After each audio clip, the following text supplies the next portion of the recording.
I found out my wife was cheating on me because she laughed at a message she was supposed to delete. That's the part that still keeps me awake sometimes. Not the lies. Not the hotel receipts. Not even the way she looked me in the eyes and asked me how my day was while another man's name was still glowing on her screen. It was that laugh. Small, careless, almost affectionate. Like she had forgotten, for half a second, which life she was standing in. My name's Daniel. I'm 34, and until 8 months ago I thought I had the kind of marriage people quietly envied. Nothing flashy. No dramatic Instagram posts, no fake perfection, no matching outfits at pumpkin patches. Just a solid, calm life. I worked in commercial roofing. Long hours, decent money, tired knees. My wife, Elise, worked in a dental office and had the kind of smile that made strangers trust her instantly. We'd been married for 6 years. Together for 9. If you asked me back then, I would have told you we were boring in the best possible way. We had routines. Friday takeout. Sunday grocery shopping. A dog named Murphy who shed enough fur to build a second dog every week. We argued about normal things, like whose turn it was to clean the bathroom or whether we really needed to spend $90 on decorative pillows nobody was allowed to touch. We were trying for a baby, too. Quietly. Painfully. Not one of those things we announced to the world. Just doctor visits, timed schedules, disappointment folded into everyday life. That was probably the first crack, if I'm being honest. Because somewhere along the way, trying to build a future started replacing actually living in the present. Everything became functional. Scheduled. Practical. Even intimacy felt like a task with a calendar reminder attached to it. I hated that. She hated it too, I think, though neither of us knew how to say it without sounding cruel. So we did what a lot of couples do when they're drifting but still want to believe they're fine. We got better at pretending. The changes started small enough that I ignored them. Elise began taking her phone everywhere. Bathroom. Laundry room. Backyard. Face down on the kitchen counter if I walked in too suddenly. She bought new perfume, which wasn't suspicious by itself, except she wore it to work on random Tuesdays and never wore it for me. She started going out with the girls more often, but if I asked which girls, the answer changed. Sometimes it was Megan from the office. Sometimes it was her cousin Rachel. Once she even used a name I knew she hadn't spoken to in over a year. I noticed all of it. I just didn't want to be the man who noticed all of it. There's a specific humiliation in suspecting your spouse is cheating and still sitting across from them at dinner pretending to care whether they want sweet potato fries or regular. You feel stupid either way. Stupid if you're wrong. More stupid if you're right. So I stayed quiet. Then came the message. It was a Wednesday night. Rainy, cold, one of those miserable evenings where the whole house feels damp. Elise was in the shower, and her phone buzzed on the couch beside me while Murphy was using my leg as a pillow. I didn't grab it at first. I'm not proud, but I wasn't yet at the point where I wanted proof more than dignity. Then it buzzed again. And again. The screen lit up. Can't stop thinking about your mouth. No name. Just a number. But below it was the preview from her reply. Behave. He's right here. I swear to God my body went cold before my brain caught up. Not hot. Not angry. Cold. Like every sound in the room got sucked out at once. The shower was still running down the hall. Murphy was still asleep. The TV was still playing some home renovation show neither of us actually watched. But it all felt far away, like I was looking at my life through thick glass. I picked up the phone. I know some people will say that's the moment I crossed a line. Maybe. But let's be honest. Whatever line existed in that marriage had already been stomped into the dirt. I used her passcode because it had been the same for years. Our anniversary. The irony almost made me laugh. What I found wasn't flirtation. It wasn't ambiguity. It wasn't one bad decision after too much wine. It was an ongoing relationship. His name was Marcus. Married. 41. Owned a car detailing business. There were months of messages. Photos. Voice notes. Hotel confirmations. Jokes about me. That part hurt in a way I wasn't prepared for. Not just that she was sleeping with him, but that they had turned me into entertainment. There was one message from her that said, "He still thinks I'm working late on Thursdays." Another from him, "Poor guy." She replied with a laughing emoji. That was the laugh I'd seen in real life. The same carelessness. The same ease. I scrolled until my hands started shaking too hard to hold the phone steady. They'd been meeting every Thursday for 4 months. Sometimes longer lunches. Sometimes, girls' nights. Once, while I was at my mother's birthday dinner. She had kissed me goodbye that evening and told me not to wait up. I heard the shower turn off and put the phone back exactly where it had been. That's something nobody tells you. Sometimes when your heart gets ripped open, you don't explode. You become terrifyingly calm. Efficient. Precise. I sat there petting the dog while my whole marriage rearranged itself into a crime scene. She walked into the living room 20 minutes later wearing my college t-shirt and sweatpants, hair wrapped in a towel, smelling like eucalyptus soap. The same woman I'd shared a bed with for years. The same woman whose hand I held when her father died. The same woman who used to leave me little notes in my lunchbox when we were too broke to eat out. She smiled at me and said, "You okay? You look tired." I looked at her and realized 2 things at once. First, she had gotten very, very good at lying. Second, I was going to let her keep lying. That part probably sounds weak. Maybe it was. But confrontation in that moment would have given her something I suddenly didn't want her to have. A warning. Time to erase. Time to spin. Time to cry and confess selectively and make me feel insane for the parts one couldn't prove. No. If I was going to survive what I'd just learned, I needed the truth before I needed the fight. So I smiled back and said work had been rough. She came over, kissed my forehead, and asked if I wanted tea. Tea. I almost admired the audacity. Over the next week, I turned into a version of myself I barely recognized. I took screenshots of everything whenever she slept. I sent them to a new email account she didn't know existed. I checked bank statements. Hotel charges. Rideshare history. Old calendar invites. Little pieces. Threads. Patterns. Every time I found something new, it hurt less and hardened more. Pain has a way of becoming structure if it lasts long enough. Marcus had a wife too. Her name was Hannah. I found that through social media. Family photos. Smiling Christmas pictures. A little boy with glasses who looked about 6. I stared at those photos longer than I should have, because suddenly this wasn't just about my humiliation. It was about another person living inside the same lie. I thought about contacting her immediately. I even drafted a message twice. Deleted it both times.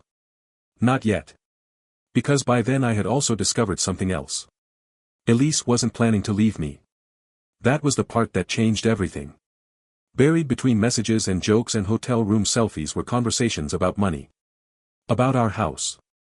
About the fact that I paid the mortgage, insurance, utilities, most of the groceries.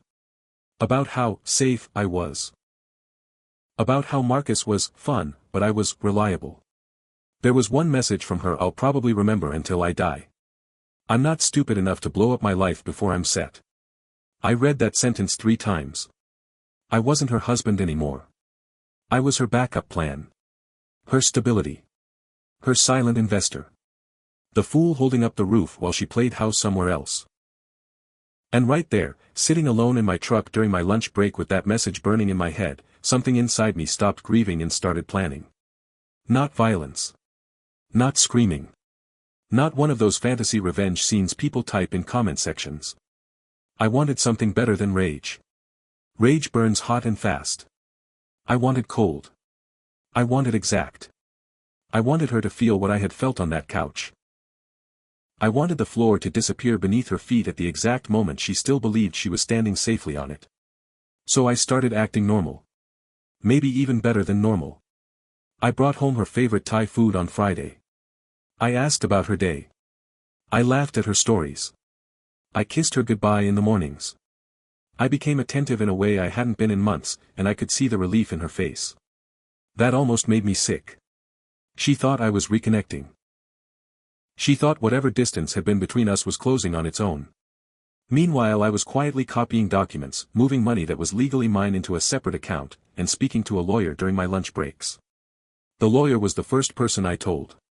I expected pity. Maybe anger on my behalf. Instead she was calm, sharp, and practical. She asked for evidence, timelines, financial records, property documents. She didn't care about my heartbreak. She cared about what could be proven. At first that felt cold. Then it felt like oxygen. She told me not to confront Elise yet. That was fine with me. Because by then I had an idea. And the more I thought about it, the more beautiful it became. Every Thursday, Elise told me she had to stay late because month-end billing at the office was chaos. Every Thursday, she met Marcus at the same boutique hotel 25 minutes away. Same place. Same room type. Same pattern. Predictable people are easy to expose. Especially arrogant ones. The next Thursday, I kissed my wife on the cheek, told her I might work late too, and watched her smile like she had the world perfectly balanced in both hands. Then I picked up my keys, got in my truck, and started driving toward the hotel. I parked across the street from the hotel and turned off the engine. The place was one of those modern boutique hotels that pretended to be classy but really existed for exactly the kind of thing my wife was doing. Dim lights.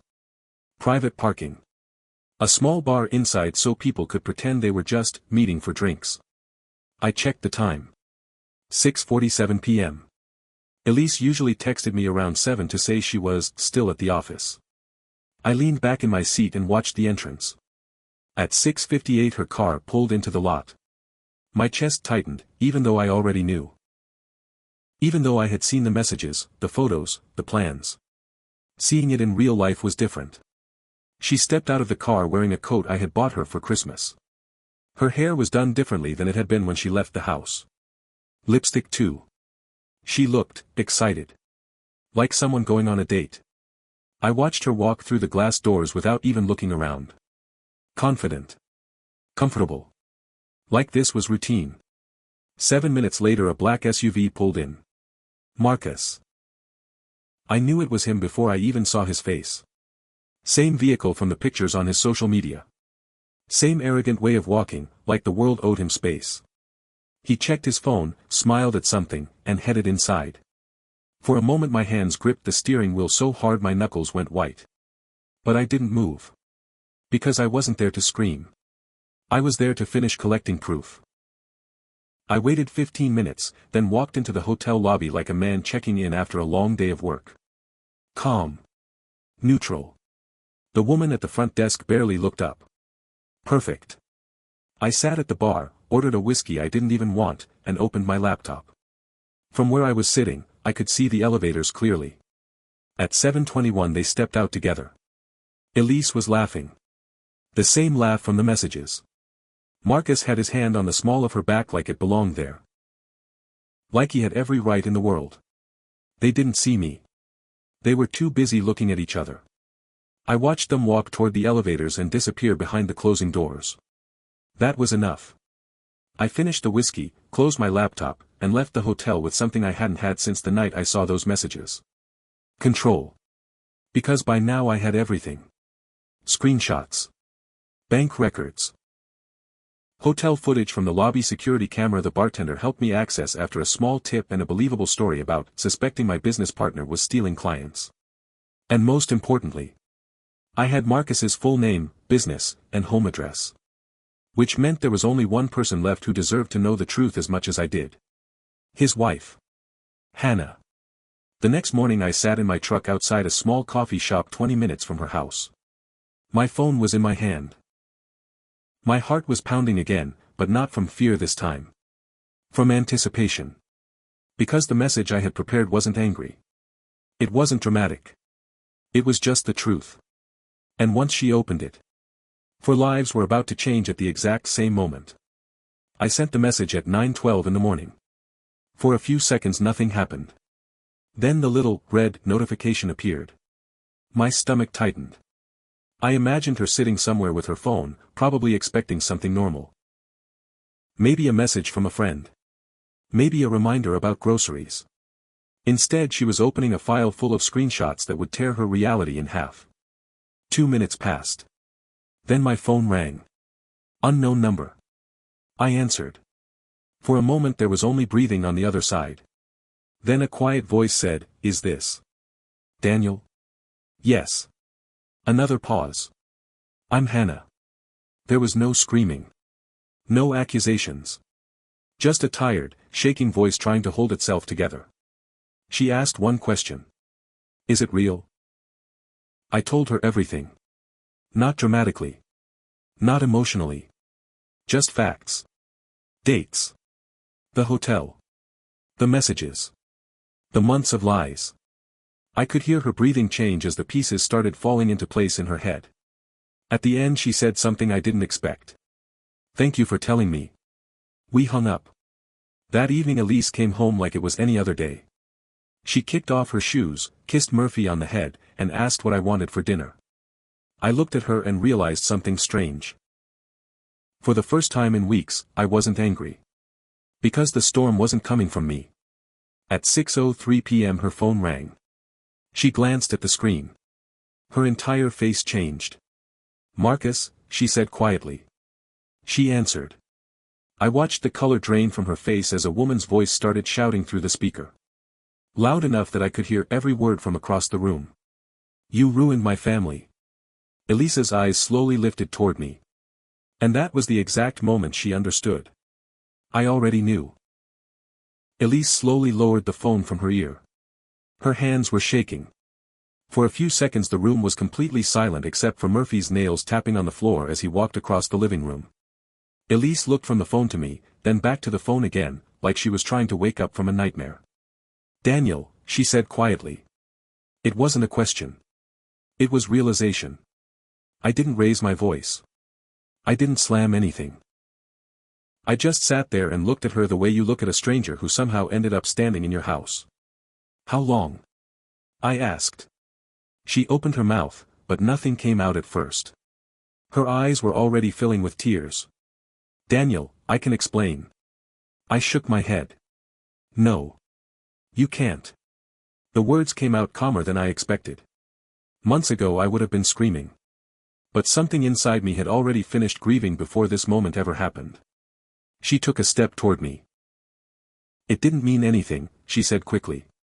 "It was stupid, I made a mistake, I was going to end it." "That's interesting," I said. I pulled my phone from the table and placed it in front of her. On the screen was the message she had sent Marcus 2 weeks earlier. "I'm not stupid enough to blow up my life before I'm set." Her face collapsed. For the first time since this started, she had no script left. "You were going to keep both," I continued quietly. "Him for fun. Me for stability." She started crying harder now. Real crying. The kind where your shoulders shake and your words fall apart. "I was scared," she whispered. I didn't know what to do. I leaned back in my chair. "You could have told the truth." She dropped into the chair across from me like her legs stopped working. For a moment neither of us spoke. Years of memories hung in the room between us like ghosts neither of us wanted to look at. Finally she asked the question I knew was coming. "What happens now?" I slid a folder across the table. "Divorce papers." Her eyes widened when she opened it. "You, already filed?" "Yesterday." She stared at the pages like they were written in another language. "And the house?" she asked. "My lawyer will explain that part," I said. Because the truth was simple. The house had been purchased mostly with my savings before we married. Legally, she had far less claim to it than she ever imagined. Especially with the evidence of the affair already documented. The same evidence Marcus's wife now had. Elise looked up at me again. "You planned all this?" I shrugged slightly. "You planned it first." Another long silence filled the room. Then she asked the last question. "Did you ever love me?" That one actually hurt. Because the answer was still yes. "I did," I said honestly.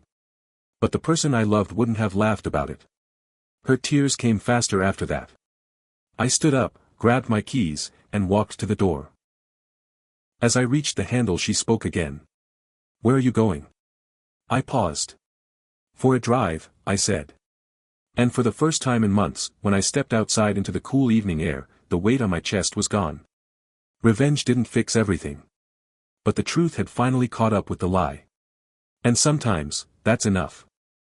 If this story shocked you, Subscribe for real stories about betrayal, secrets, and courtroom karma. And watch the video on your screen. It's just as insane.